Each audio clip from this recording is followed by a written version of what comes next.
وہ ایک شخص تھا گناہ کبیرہ کا مرتکبی سے سزا ہوتی تھی، بار بار سزا ہوتی تھی. صحابہ کرام نے اس کا حال دیکھ کر کے رکتا نہیں، ان پر لعنت بھیج دی کہ خدا لعنت کرے اس پر. اس کی خطائیں تھی، کچھ گناہ تھے، سزا پاتا تھا. میرے آقا نے اندر آواز سن لی کہ صحابہ اس پر لعنت بھیج رہے ہیں. بیٹھے باہر نکل آئے، فرمایا لا تلعنو، اس پر لعنت نہ بھیجو، انہ یحب اللہ ورسولہ، وہ مجھ سے محبت کرتا ہے. اب محبت کا ہے کہ اللہ اس کے رسول سے، وہ تو نافرمانی پر سزا بھگت رہا ہے بار بار، اس کو کوڑے لگتے ہیں. پھر کوڑے کھانے کے باوجود آقا فرماتے ہیں کہ محبت کرتا ہے اللہ رسول. اللہ کی محبت تو سمجھ میں آ گئی کہ گناہ کر رہا ہے، کوڑے کھا رہا ہے، تو حضور سے محبت کیا ہے؟ یہ صحیح بخاری کی حدیث ہے. اس کی تمام شروع اٹھا کے دیکھیے، اسقلانی کو پڑھیے، عینی کو پڑھیے، دیگر کتب کو پڑھیے، قدما کو، اور مسلم کے اندر امام قرطبی سے لے کر نیچے تک امام بغوی اور امام نووی اور تمام ائمہ کو، قاضی ایاز تک، سب کو پڑھیے. آپ کو پتا چلے گا وہ جو آقا نے اشارہ کیا کہ اللہ رسول سے محبت کرتا ہے، وہ محبت کیا تھی. عمل تو آپ کے سامنے آ گئے، عمل تو آپ کے کہ کوڑے لگ رہے ہیں، جسے دیکھ کر صحابہ نے اس پر لعنت بھیجی. حضور نے فرمایا نہیں، خبردار، لعنت نہ بھیجو، اس کے دل میں میری محبت ہے، اللہ رسول کی محبت. اب آؤ ذرا ٹریس کرتے ہیں وہ محبت کیا تھی. کتب حدیث کی شروع میں آیا ہے، اس کی تفصیل آئی ہے. موطا امام مالک کی شروع میں ہے، شروع ہے بخاری میں ہے، شروع ہے مسلم میں ہے. اٹھا کے دیکھیے اس کے احوال اسماء و رجال کی کتابوں میں. اس شخص کی محبت کا یہ تھا، صرف یہ کہ وہ حضور کی مجلس میں بیٹھا رہتا تھا، اور جب دن بھر دیکھتا تھا کہ حضور تھک گئے ہیں، ہر آنے والا اپنے دکھڑے سناتا ہے حضور کو، غم کی باتیں سناتا ہے، حضور سب کا بوجھ اٹھاتے ہیں، اور سارا دن صبح سے شام تک امت اور انسانوں کے دکھوں کے قصے سنتے اور حل فرماتے ہیں.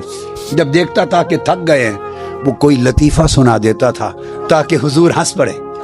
ہائے ہائے ہائے ہائے ہائے. لوگوں، اس کو عقد قلبی کہتے ہیں. اعمال میں کمزور تھا، مگر ایک دل کا عشق اور محبت تھا کہ بیٹھا رہتا تھا حضور کو ہنسانے کے لیے، کہ جب دیکھے چہرہ پاک پہ تھکاوٹ کے آثار آئے، کوئی لطیفہ سنا دیا اور سنا کے حضور کو ہنسا دیا، بس ہنس پڑے میرے آقا، تو وہ سمجھتا تھا کہ چلو بوجھ اتر گیا ہے. وہ اس کا عمل یہ تھا کہ رسول اور اللہ سے محبت کرتا ہے کہ وقفے وقفے سے حضور کو ہنساتا تھا. اور یہ ہنسانے کا کام سوائے قلبی محبت کے کوئی اور نہیں کرتا. اور دوسری تفصیل اس کے اعمال کی میں نے کل شروع سینکڑوں کتب کھنگالی اس حدیث کی شرح میں کہ میں تلاش تو کروں اس کی محبت کیا تھی. دوسری کل کتاب، کوئی کتاب نہیں چھوڑی میں نے. دوسرا سبب نکلا اس کی محبت کا، وہ بھی سن لیجئے. باہر جاتا تھا سفر پر کام کاج کے لیے، تو واپس آتے ہوئے آقا علیہ السلام کے لیے شہد اور پنیر لے آتا تھا. شہد اور پنیر لاتا تھا کہ آقا پسند کرتے ہیں، آ کے حضور کو دے دیتا شہد اور پنیر. حضور کے ساتھ، اور پیسے اس کے پاس پلے کوئی نہیں ہوتے تھے، تھا کنگال. شہد اور پنیر ادھار لے آتا مگر آقا کو دے دیتا. یہ اس کی محبت تھی جس کو فرمایا انہ یحب اللہ ورسولہ. اور جب پچھلے جن سے خرید کے لاتا تھا شہد اور پنیر، جب وہ پیسے مانگنے کے لیے آتے تو اس شہد اور پنیر والے کو جس سے ادھار لاتا، اسے لے کے حضور کی بارگاہ میں لے کے آ جاتا. کہتا ہے یا رسول اللہ، یہ اب ادھار میں نے اٹھایا تھا شہد پنیر، یہ لینے آ گیا ہے. آقا پوچھتے تو بھئی میرے پاس کیوں لائے؟ حضور آپ کو دیا تھا، آپ کے لیے لائے. یہ بھی پتا تھا کہ حضور کریم ہیں، ہائے ہائے ہائے، اور میرے آقا کریم ہیں، یہ بھی پتا تھا. ارے اتنی تو ہر ایک کو سمجھ تھی کہ آقا کریم ہے. حضور کے پاس لے کے آ جاتا تو پھر میں کیا کروں آقا، میرے پاس تو پیسے کوئی نہیں، آپ ہی دے دیں. پھر شہد اور پنیر بن مانگے بھی لا دیتا، ادائیگی بھی قرضے کی حضور سے کرواتا. تو حضور اس کے عمل کو دیکھ کے روز ہنس پڑتے. اس طرح کی باتوں سے حضور کو ہنساتا رہتا تھا.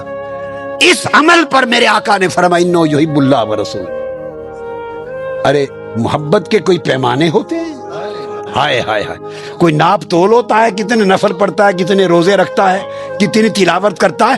ارے محبت عقد قلبی ہے. اور رہ گیا بائبل کا لفظ دائیں جانب، وہ ترمذی شریف کی حدیث اٹھا رہی ہے، ابو ہریرہ روایت کرتے ہیں ثم اقوم عن یمین العرش، اللہ کی دائیں جانب عرش پر میں کھڑا ہوں گا، اور خلائق میں کوئی ایسا نہیں جو میرے مقام کو پا سکے۔ اب یہاں بھی ایک تطبیق کر دوں، کوئی کہہ سکتا ہے کہ ایک حدیث میں تو قیام کا ذکر آیا، فرمایا کہ میں کھڑا ہوں گا دائیں جانب، اور میں نے ساری حدیثیں اور روایتیں جلوس کی بیان کر دی کہ کرسی پر بٹھائے جائیں گے، تو کیا حقیقت ہے، قیام ہوگا یا جلوس ہوگا، کھڑے ہوں گے یا بیٹھیں گے کرسی پر؟ دونوں درست ہیں۔ کیسے؟ اللہ رب العزت کے عرش پہ کرسی پر جلوہ گر ہونے سے پہلے آقا علیہ السلام اپنی مقام ابدیت میں ادب خدا میں کھڑے ہوں گے،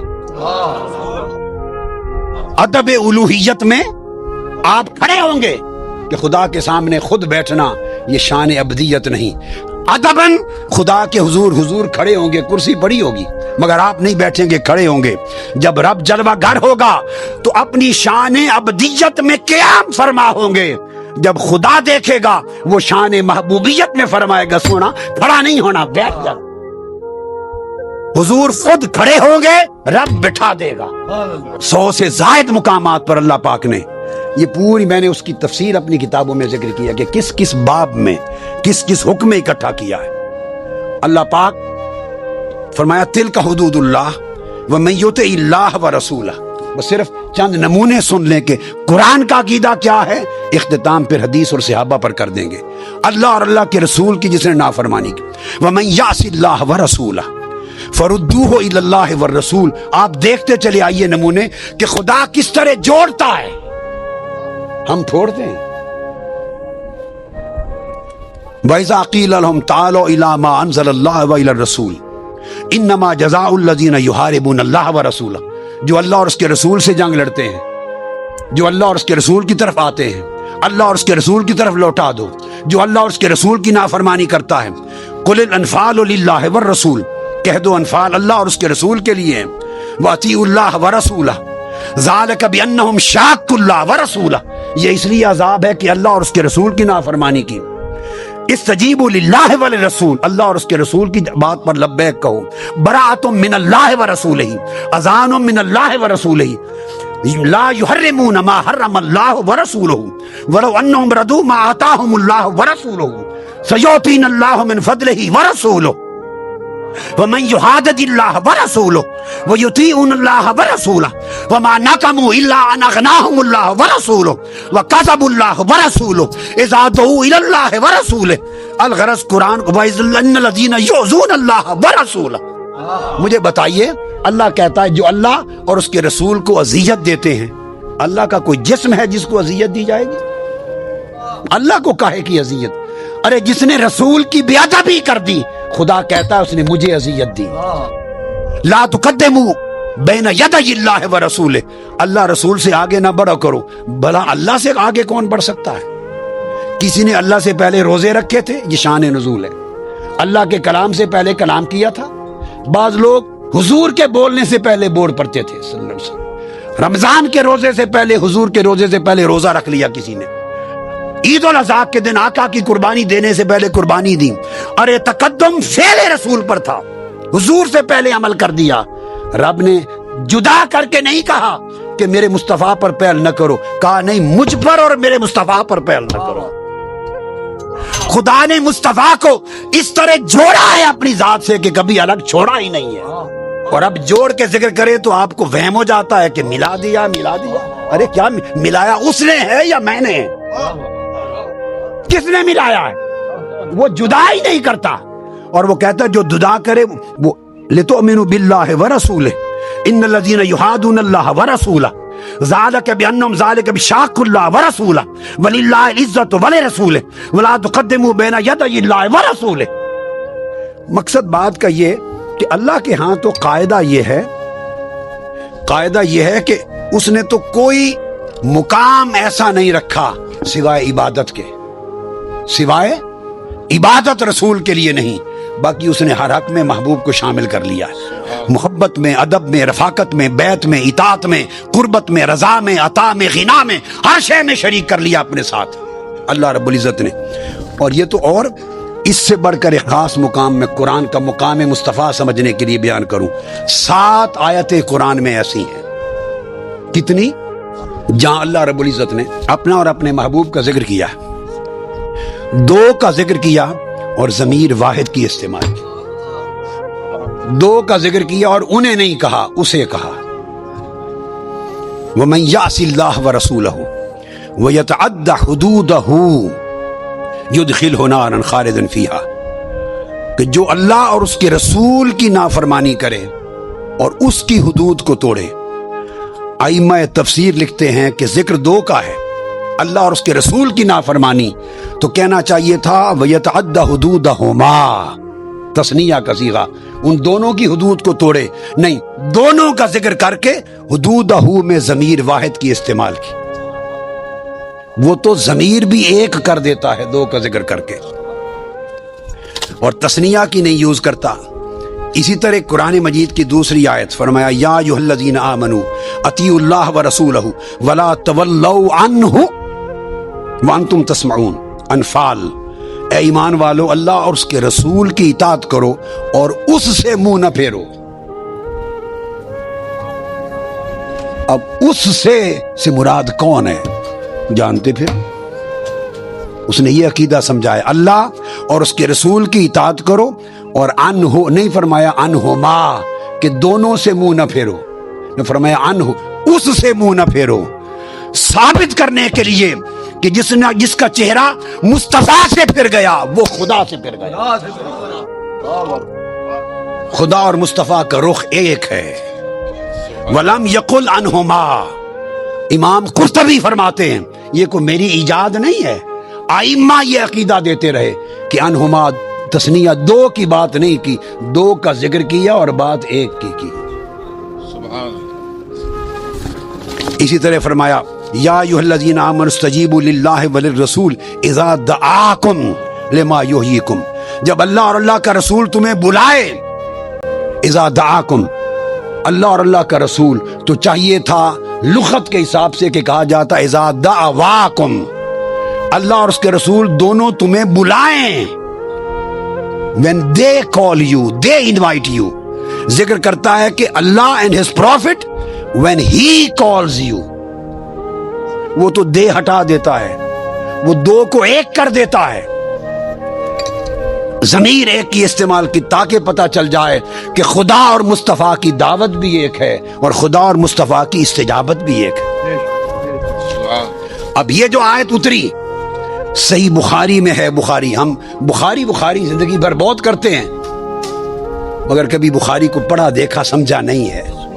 میرے والد گرامی اپنے اور بزرگوں اساتذہ سے یہ شعر سنا ہوا تھا، مجھے سناتے تھے کہ بے عشق نبی جو بھی پڑھاتے ہیں بخاری، بے عشق نبی جو بھی پڑھاتے ہیں بخاری، آتا ہے بخار ان کو، بخاری نہیں آتی، بخاری عشق کے بغیر نہیں آتی۔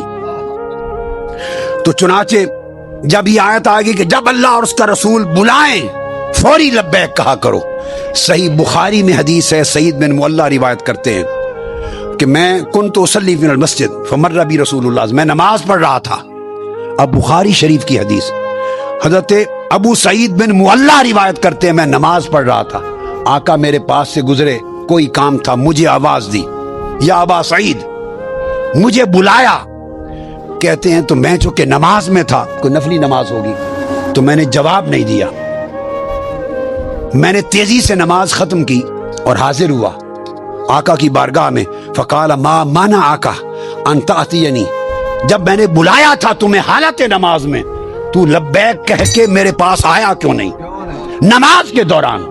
تو میں نے عرض کیا فقلت یا رسول انی کنت اصلی، میں نماز پڑھ رہا تھا، تیزی سے نماز ختم کی اور آیا ہوں۔ آقا نے فرمایا تم نے نہیں سنا عالم یقل اللہ استجیبوا للہ وللرسول اذا دعاکم، اللہ اور اس کا رسول بلائیں، جس کام میں ہو چھوڑ کے آ جاؤ مصطفیٰ پر۔ تبھی نے امام شافعی کا فتویٰ نقل کیا اس مقام پر، امام شافعی کا، فرماتے ان الصلاۃ لا تبطل لامر رسول اللہ بالاجابۃ وان کان فی الصلاۃ، آقا بلا لے، نمازی نماز میں ہو صحابی تو لبیک کہہ کے آقا کی بارگاہ میں چلے جانے سے نماز نہیں ٹوٹتی۔ ارے لوگوں، صحابہ کرام کی توحید کو بھی دیکھو، اور آج اپنی توحید کو بھی دیکھو. ہماری توحید جو ہم نے گھڑ لی وہ یہ بتاتی ہے کہ نماز میں حضور کا دھیان بھی آ جائے تو نماز ٹوٹ جاتی ہے, اور صحابہ کی توحید بتاتی ہے حضور کو تکلیں کام چڑھے جائے تب بھی نماز نہیں ٹوٹتی. تم دھیان پر نماز ٹوٹنے کا خیال کرتے ہو, وہ حضور کی نوکری اور کام پر بھی نہیں ٹوٹتے. اب صحابہ کرام کا عقیدہ توحید ان سے لو, عقیدہ رسالت صحابہ سے لو, ایمان صحابہ سے لو. ہمیں چاہیے کہ اپنے من گھڑت عقائد کے برتن توڑ دیں. جو ابو بکر و عمر اور عثمان و علی کا عقیدہ تھا, جو اہل بیت اطہار کا عقیدہ تھا, وہی حق ہے, اور قرآن اور سنت کو ان سے بہتر کوئی سمجھتا نہ تھا. اب ان کا عقیدہ کیا ہے؟ امام سیدنا صدیق اکبر تھے, انہوں نے سمجھا کہ شاید آقا باہر آ گئے, حضور آ گئے, سمجھا کہ حضور آ گئے. فناقص ابو بکر علی عقبیہ لیسر الصفا, صرف اتنا جان کر کے حضور نکل آئے ہیں, ادب مصطفیٰ میں مصلی چھوڑ دیا. نماز خدا کی ہو رہی ہے, ادب مصطفیٰ کا ہو رہا ہے, یہ توحید ہے. ان کی نمازیں نہیں ٹوٹتی تھی حضور کی محبت سے, حضور کے ادب سے, حضور کے چہرے کو تکنے سے, حضور کی خاطر مصلی چھوڑ دینے سے. دھیان کیا رہ گیا؟ دھیان کیا ہے؟ دھیان کیا ہے؟ ان کا دھیان بھی مصطفیٰ تھا, ان کا گیان بھی مصطفیٰ تھا, ان کا وجدان بھی مصطفیٰ تھا. وہ حضور کی حال میں فنا ہو جاتے, آپ نے مصلی چھوڑ دیا تو آپ سمجھا کہ آقا تشریف لے آئے. جب حضور نے دیکھا کہ یہاں تو سما ہی بدل گیا, سارا پلٹ گیا, تو ہمیں اشارہ کیا نتموا صلاتکم, نمازیں مکمل کر لیں. نہیں فرمایا کہ نمازیں ٹوٹ گئیں دوبارہ پڑھ لیں, نہیں فرمایا کہ نمازیں ٹوٹ گئیں دوبارہ پڑھ لیں. چہرے بھی پھر گئے, مصلی بھی چھوٹ گئے, سما بھی بدل گئے, تو فرمایا نماز مکمل کر لو. آقا نے تصدیق کی مور لگا دی کہ اس طرح مجھے تکنے اور مجھ میں محو ہونے سے نمازیں نہیں ٹوٹتی, نمازیں کمال پہ پہنچتی ہیں, با کمال ہوتی ہیں. فرمایا پوری کر لو. پھر آقا علیہ السلام نے پردہ ڈال دیا سارا. اب تصور یہ ہے حضور کی شان کو کھول کھول کر بیان کریں. میں آپ کو پیمانہ دے رہا ہوں, سارے ہی اچھے ہیں, میں تو سب سے مارا ہوں, مگر یہ جاننے کے لیے کہ کس کا عقیدہ صحیح کس کا غلط, کون حضور کا وفادار اور کون تاجدار کائنات کا غدار, کس کی قبر اور آخرت میں بخشش ہوگی اور کون زنجیروں میں جکڑا جائے گا, یہ جاننا ہو تو دیکھا کریں کہ احادیث مصطفیٰ کی کتب سے چن چن کے حضور کی شانوں کی حدیثیں کون بیان کرتا ہے اور کون عمر پر خطاب کرتا ہے اور چھپا جاتا ہے. اگر کوئی غلام ہے تو آقا کی شان بیان کرتے کرتے تھکے گا نہیں, اور جو یہ حدیث عمر پر آپ کو نہیں سناتا, یہ نہیں اس نے پڑھی نہیں, تو میں نے کوئی نئی بخاری نہیں بنا لی, کوئی صحیح مسلم نہیں میرے مطبع سے نہیں چھپی, یہ ساری دنیا میں وہی بخاری و مسلم ہے. اگر کوئی نہیں بتاتا نمازیوں کو تو سوال سوچنے والا ہے کیوں نہیں بتاتا؟ مقام مصطفیٰ کا عقیدہ صحیح نہیں. یا ابا بکر ما مانا کن تثبت زمرت, کیوں نہیں میرے حکم کی تعمیل کی؟ فقال ابو بکر ما کانا لابن ابی قحافہ ان یصلی بین یدی رسول اللہ. آقا ابو قحافہ کے بیٹے کی کیا مجال کہ سرکار پیچھے کھڑے ہو اور میں پشت کر کے آگے کھڑا رہوں. ارے نماز خدا کی ہے, ادب مصطفیٰ کا ہے, یہ ہے عقیدہ, یہ ہے مقام مصطفیٰ. تو آقا نے صحابہ کرام کو سکھا دیا کہ آئندہ کبھی ایسا ہو تو تالیاں نہ بجایا کرو, سبحان اللہ کہا کرو. گویا شریعت کا مسئلہ دے دیا کہ جائز ہے, نماز میں اس حد تک ادب کرنا بھی جائز ہے. ارے صحابہ کرام کو یہ مقام مصطفیٰ کی معرفت تھی, یہ کس نے آداب سکھائے تھے؟ صحیح مسلم میں آتا انس بن مالک روایت کرتے ہیں میرے آقا کبھی حجامت کرواتے. لقد رأيت رسول اللہ صلی اللہ علیہ وسلم والحلاق يحلق وأطاف به أصحابه فما يريدون أن تقع شعرة إلا في يد رجل. امام مسلم روایت کرتے ہیں حدیث صحیح. آقا کبھی حجامت کرواتے تو جو نائی تھا نا, نائی ہیئر ڈریسر, حجام, صحابہ اس کا طواف کرتے تھے ارد گرد جیسے کعبے کا طواف ہوتا ہے. ارے تم حضور کے طواف سے ڈرتے ہو تو حضور دے نائیاں دا بھی طواف کر دے. ہائے ہائے سبحان اللہ, وہ تو حضور دے نائیاں دا طواف کر دے سن. عقیدہ ایسا بناؤ کہ حضور دے نائیاں تے میراثیاں دا بھی طواف ہوئے. اور میں تو عمر بھر کہتا ہوں میں تو حضور کا میراثی ہوں. ہائے ہائے کبھی میراثی قبول کر لیں، بڑا درجہ ہے. کبھی سگ قبول کر لیں. عمر بھر خدا کی قسم عمر بھر جتنی عمر خدمت کی ہے دین کی اور حضور کے گن گائے ہیں، زندگی میں کبھی اس پوری محنت اور کاوش پر لکھا ہے یا بولا ہوں ایک پیسہ بھی کوئی ہدیہ نذرانہ کوئی ایک پیسہ نہیں لیا. حرام جانا ہے. صرف ایک چیز کا منتظر ہوں کہ جب ملاقات ہو قیامت کے دن تو کہہ دیو کتیا اچھی خدمت کی تھی تیرے نال راضی ہیں، لب مسکرا پڑے اور کہہ دے کہ نوکرا کتیا تیرے تے خوش ہیں تو چنگی نوکری کی تھی. بس ایک مسرت کے لیے زندگی لگا. یہ ہے عقیدہ، یہ مقام مصطفیٰ. پاگل اونٹ سجدے میں گر جاتے. صحابہ نے پوچھا یار پہلے کہا آقا آگے نہ جائیے پاگل ہو گیا ہے، یہ ٹکر مارے گا کاٹے گا. فرمایا نہیں مجھے نہیں کچھ کرتا. تشریف لے گئے، وہ زمین پہ بیٹھ کے سر رگڑتا ہوا سجدہ ریز ہو گیا. صحابہ نے پوچھا یا رسول اللہ یہ پاگل بھی آپ کو پہچانتا ہے؟ آقا نے فرمایا سوائے ایک بد عقیدے کی ہر کوئی پہچانتا ہے. فلما قدم معاذ من الشام سجد للنبی صلی اللہ علیہ وآلہ وسلم. معاذ ابن جبل آئے، آقا کے سامنے سجدہ کر دیا. قال ما ھذا یا معاذ. آقا نے پکڑ لیا، فرمایا معاذ کیا کر رہے ہو، یہ کیا کر دیا؟ قال اتیت الشام فوافقتهم يسجدون لأساقفتهم وبطارقتهم فوجدت في نفسي ان نفعل ذلك بك. آقا میں شام گیا، میں نے دیکھا وہ اپنے بڑے عزت والے اور بڑے اونچے درجے والوں کو سجدے کرتے ہیں. میں نے عمر پر دیکھا وہ بڑوں کو سجدہ کرتے تھے، تو آقا کائنات میں آپ سے بڑا کون ہے؟ اس لیے میرے دل میں آیا وہ اپنے بڑوں کو سجدہ کرتے ہیں تو میں آپ کو سجدہ کروں. سجدہ کر دیا. آقا نے فرمایا فقال رسول لا تفعلوا فإني لو كنت آمرا أحدا أن يسجد لغير الله لأمرت المرأة أن تسجد لزوجها. جب یہ مقام عقیدے میں آ جائے تو پھر آقا علیہ السلام کی اطاعت خدا کی اطاعت، حضور کی محبت خدا کی محبت، حضور کا ادب خدا کا ادب، آقا علیہ السلام کی حرمت خدا کی حرمت، حضور کی بیعت خدا کی بیعت، حضور کی طلب خدا کی طلب، حضور کی رضا خدا کی رضا، حضور کی عطا خدا کی عطا، حضور کا غنا خدا کا غنا، حضور کی قربت خدا کی قربت، حضور کی بے ادبی خدا کی بے ادبی، حضور سے منہ کا پھر جانا خدا سے مرتد ہو جانا. تو گویا عقیدہ اور ایمان کی جو پوری بنیاد ہے آقا علیہ السلام نے جو دی اور صحابہ کرام نے جو ہمیں سکھائی اپنے عمل سے، وہ شان آقا علیہ السلام کی یہ ہے. یہ مقام مصطفیٰ ہے. اور مقام مصطفیٰ اگر کسی کا اس پر عقیدہ درست نہیں، میں نے بتا دیا کوئی شے، آپ نے بخاری مسلم کی حدیث سن لی، کوئی شے کام نہیں آئے گی. سارے گھوم کر مرکز و محور حضور کی ذات آقا علیہ السلام کی.